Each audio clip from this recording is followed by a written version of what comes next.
Makamu wa Rais wa Jamhuri ya Muungano wa Tanzania, Mheshimiwa Dr. Philip Isdor Mpango, amempongeza mkuu wa mkoa wa Arusha, Mheshimiwa Paul Christian Makonda, kwa utendaji kazi wake mzuri na kujali maslahi ya wananchi, hasa wenye uwezo mdogo wa zoezi la upimaji wa afya, kwa kuwaletea madaktari bingwa na bobezi kwa ajili ya kutoa huduma bure. Dr. Mpango ametoa pongezi hizo Juni 4, 2025 wakati akifungua mkutano mkuu wa 55 na kongamano la kisayansi la mwaka la Chama la Wafamasia Tanzania lililofanyika kwenye ukumbi wa kimataifa wa mikutano AICC Arusha, ambapo amesisitiza kuwa kazi ya kuwahudumia wananchi ni kazi ya Mungu.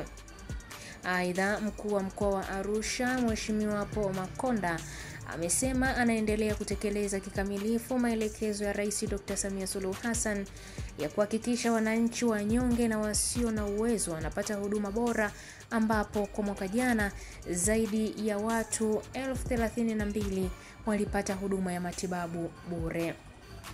Hii ni ABT Media na mimi ni Irene Nziko. Mheshimiwa Rais, moja maelekezo alionipa wakati ananiteua, aliniambia nenda Arusha, kawe sikio la wananchi wa makundi yote bila kubagua, na pale inapowabidi tafuta kila namna wanyonge na watu maskini wasiokuwa na uwezo waone sura na taswira ya upendo wa serikali yao kwa kuwahudumia kadri iwezekanavyo. Kwa maelekezo hayo, Mheshimiwa Makamu wa Rais, ambayo Mheshimiwa Rais Daktari Samia alinipatia, inilazimu kuanzisha utamaduni wa upimaji na matibabu bure kwa wananchi wanyonge maskini wasiokuwa na uwezo, jambo ambalo tulifanya mwaka jana na tukapata watu waliohudumiwa takriban 32,000.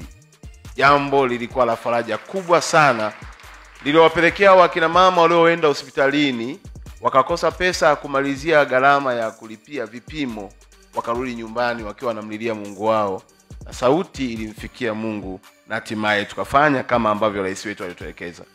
Naomba kutumia fursa hii, kwa sababu jambo hilo tulifanya ilikuwa ni mwezi wa 6 mwaka jana, kuwatangazia pia wananchi wa mkoa wa Arusha ya kwamba mwaka huu pia tutakuwa na kambi ya madaktari bingwa kama tulivyofanya mwaka jana kwa wananchi wote wenye uhitaji wasiokuwa na uwezo wa kwenda hospitali kwa magonjwa yote, na tutafanya kuanzia tarehe 23 mpaka tarehe 29, takriban siku 7, na kuhakikisha kwamba kama ulikuwa unaumwa na hauna pesa ya kwenda hospitalini, basi njoo.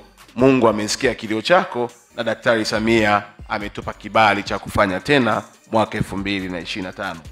Mheshimiwa Makamu wa Rais, zoezi hili huwa linaonekana kama zoezi la kawaida, lakini sisi ni zoezi la kumtukuza Mungu na kumtumikia Mungu kwa nafasi zetu. Nakumbuka mwaka jana yuko bibi mmoja alipofika pale uwanja wetu wa mpira, tulibadilisha pale tukafanya kama sehemu ya hospitali.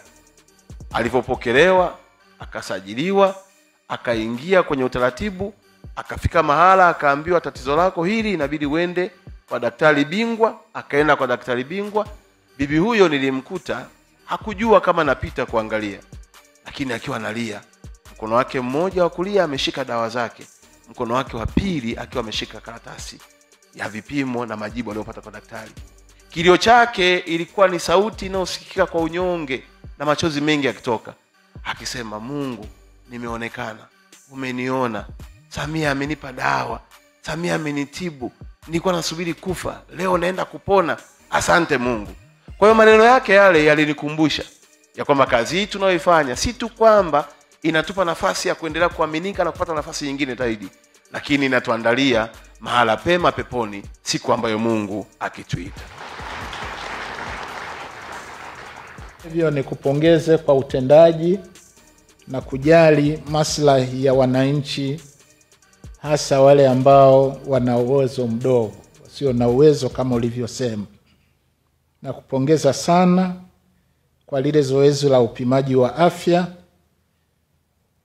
na kuwaleta madaktari bingwa kwenye kambi.